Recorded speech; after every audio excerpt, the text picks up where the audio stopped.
Piştî serdana hevserokê HDP Sirhedîn Demirtaş bo Serokê Herêma Kurdistanê Mesûd Barzanî, Serokkomara Tirkiye Recep Tayyip Erdogan jî eşkera kir ku ew ê heta çend rojan şandeyek bişînin ba Barzanî.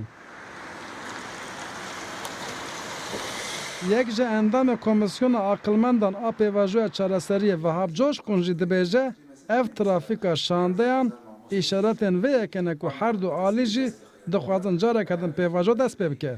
Barzanî jî di vê pêvajoyê de aktorekî sereke ye. Ez bawer dikim via işaretekî bû. Yani Barzanî eger her du alî bixwazin pêvajokî dest pê kir, Barzanî li vir gerek rolekî karî rolekî mezin birîsî.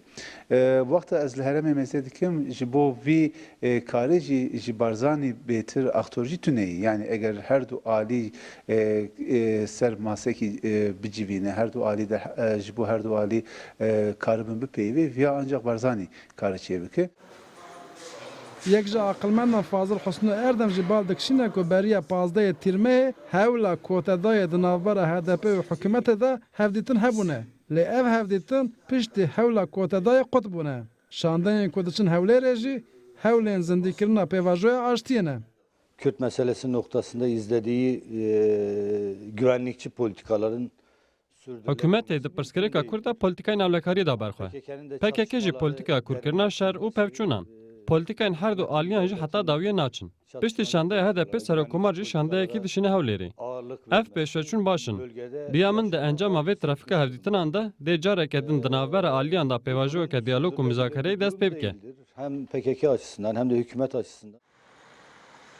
Hê jî roj û saeta şandeya Serokkomariya Tirkiyeyê ku dê biçe hewlêrê û bi Serokê Herêma Kurdistanê Mesûd Barzanî re hevdîtin pêk bîne diyar nebiye. Lê tiştê diyar ew e ku ev şande dê di demeke nêz de biçe hewlêrê. Çav û guhên Bakuriya li bendeye ku şanda Serokkomariyê biçe hewlêrê. Çarenûsa pêvajoyê jî wê piştî encamên vê hevdîtinê diyar be. Maşallah dekak, Roda Ahmet.